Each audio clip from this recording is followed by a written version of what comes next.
আকাশবাণী কলকাতা জেলার চিঠি পশ্চিম মেদিনীপুর থেকে লিখেছেন আমাদের সংবাদদাতা সব্যসাচী লাহা।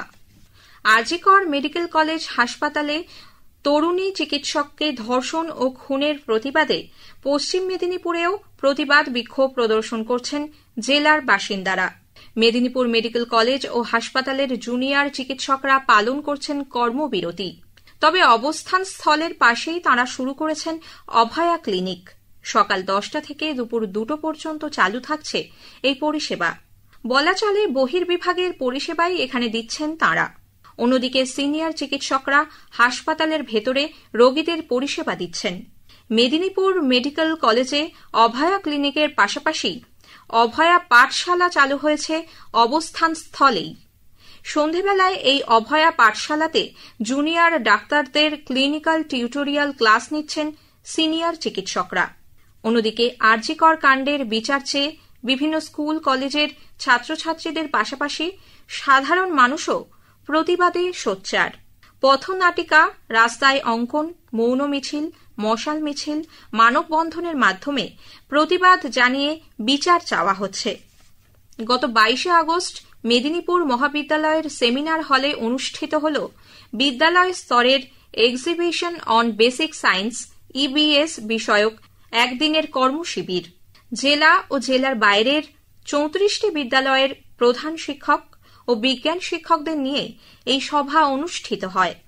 মূলত 6ষ্ঠ থেকে 10ম শ্রেণীর শিক্ষার্থী যাদের প্রথাগতভাবে গবেষণাগার ব্যবহারের সুযোগ নেই, তাদের ক্লাসরুমেই হাতে কলমে বিজ্ঞানের বিষয়গুলো কিভাবে তুলে ধরা যায় সেই বিষয়ে সভায় আলোচনা করা হয়।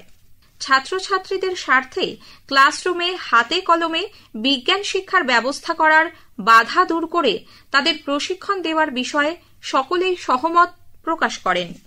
এ বিষয়ে বিদ্যালয়গুলিকে প্রশিক্ষণ ও উপকরণের সহায়তা দেবে মেদিনীপুর কলেজের centre for scientific culture, Medinipur science centre, Indian association for physics teachers এবং ব্রিং আ স্মাইল নামক সহযোগী সংস্থাগুলি।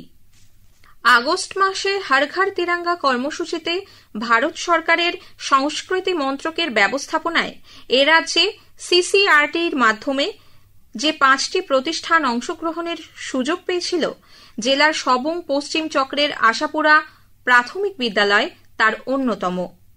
এই উপলক্ষে নাটক, রঙ্গোলি, পতাকা মেলা সহ পরিবারের সদস্যদের নামে একটি করে নিম, শিশু ও আমের চারা বাড়ি বাড়ি গিয়ে রোপণ করা হয়।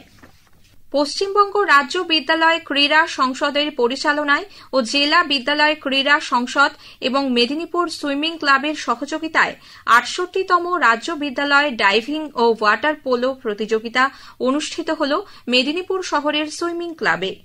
অনূর্ধ্ব 14, অনূর্ধ্ব 17, অনূর্ধ্ব 19 বিভাগে ছেলে এবং মেয়েদের ডাইভিং বিভাগে প্রতিযোগিতা অনুষ্ঠিত হয়েছিল। মেদিনীপুর এবং কলকাতা থেকে ডাইভিংয়ে মোট 33 জন প্রতিযোগী যোগ দেন। ডাইভিংয়ে চ্যাম্পিয়ন হয় পশ্চিম মেদিনীপুর। অন্যদিকে ওয়াটার পোলো প্রতিযোগিতায় দক্ষিণ 24 পরগনা প্রথম, দক্ষিণ কলকাতা দ্বিতীয় এবং পশ্চিম মেদিনীপুর তৃতীয় স্থান লাভ করে। শিক্ষকতার কর্মজীবন থেকে অবসর নিলেন রাষ্ট্রপতি পুরস্কারপ্রাপ্ত শিক্ষক মঙ্গল প্রসাদ মাইতি। গড়বেতা 1 নম্বর ব্লকের রাজবল্লভপুর গড়বেরিয়া প্রাথমিক বিদ্যালয়ে তিনি শিক্ষকতা করতেন। অগণিত ছাত্রছাত্রী সহ গ্রামবাসীরা শঙ্খধ্বনি, উলুধ্বনি সহ চোখের জলে বিদায় জানান প্রিয় শিক্ষককে।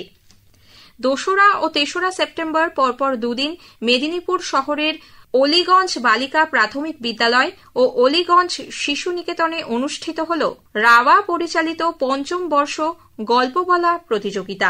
দুটি বিদ্যালয়েই শিক্ষার্থীদের মধ্যে উৎসাহ লক্ষ্য করা যায়। 2রা সেপ্টেম্বর অলিগঞ্জ বালিকা প্রাথমিক বিদ্যালয়ের 26 জন প্রতিযোগী এতে অংশ নেয়। এদের মধ্যে তিয়াশা মান্না, আত্রেয়ী বিষয়ী ও আরাধ্যা দাস সেরা নির্বাচিত হয়। পরদিন মঙ্গলবার অলিগঞ্জ শিশু নিকেতনে কেবলমাত্র 4র্থ শ্রেণীর 27 জন প্রতিযোগী যোগ দেয়। অস্মিতা মালিক, প্রীতি দাস ও শ্রেয়া বেরা সেরা হয়েছে। জেলার চিঠি শেষ হল। পশ্চিম মেদিনীপুর থেকে পাঠিয়েছেন আমাদের সংবাদদাতা সব্যসাচী লাহা।